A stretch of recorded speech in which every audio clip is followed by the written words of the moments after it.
Welcome back. In this lesson, we're going to talk about the circle for grief, which consists of the inner circle or primary circle and the secondary circle and beyond. Now, typically in the primary circle, we have the people who are traditionally closest to whoever passed away.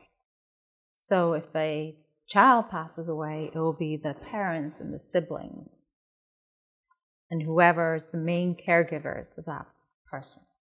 Now, the secondary circle would be the people outside of this who still experience their grief, but they're not in that primary direct contact.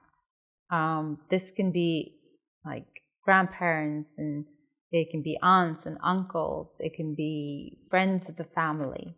And the second circle kind of spirals out to where we get to people who know of you, who you interact with, right? So it's the second circle and beyond. Now in the primary circle, the emotions, the loss, it's raw, it's immediate. The world stops. And each moment is a reminder of the loss that you feel. In the second circle, the loss can still be tremendously intense, but it's different. The primary circle normally has enough with just getting up in the morning and dealing with themselves. In the second circle, you are having your own grief, experiencing the loss in your way, but you also have to look at support towards those in the inner circle. A rule of thumb here is that when seeking support, you should look at your circle or beyond. By that I mean, if you are in the second circle, you cannot rely on the people in the primary circle to support you. I'll give you an example of this. A close friend of mine, we'll call her Chris. She lost her son. And she would tell me that one of the difficult things she was struggling with afterwards was that her sister would call her up in the middle of the night crying because she was so devastated of the loss of her nephew. Losing her nephew was a valid reason to grieve. There's nothing wrong with that. And her need for support is also valid. But in this case, she was in the second circle, where Chris was in the inner circle. And she was not able to provide support to her sister when it was her own son that passed away. Similarly, when I was in the hardest time of my grief, I remember my dad stopped by one day.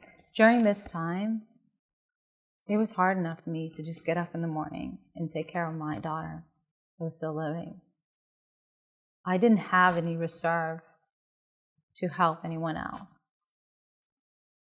And then my dad came in and he looked at me and said, "Tanya, your mom is really struggling. She needs your support." I couldn't even answer him. And then he left. Now, I don't hold anything against my father for saying this. I know that it came from a place of love. I know that he was seeing his wife struggle, and that if I reached out to her, it would probably help. But what he didn't understand was that that wasn't something I was able to do at that time. As much as I would have wanted to support my mom, I couldn't. Now I understand and I know that my mom needed support. And I wish I could have been there for her, but I couldn't.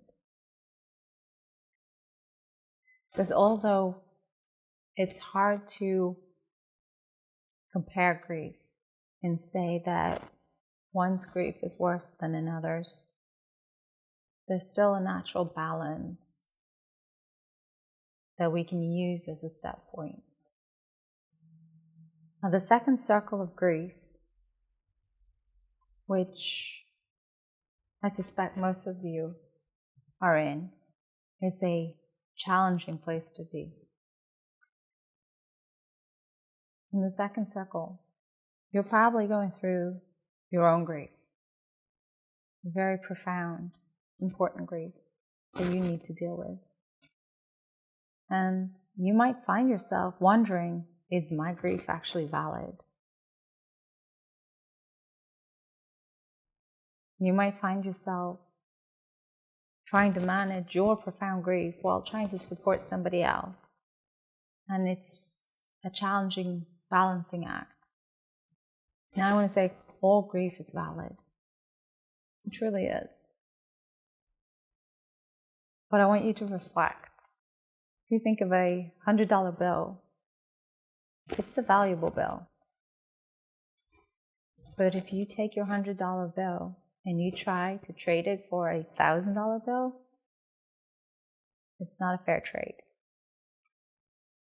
Similarly, that's how we need to look at support for grief. Although your grief is valid no matter where you are in the circles, you need to know when to get support and when to give. You need to know who you can get it from and who you should give it to. That said, I really want to emphasize how important it is to get support for yourself.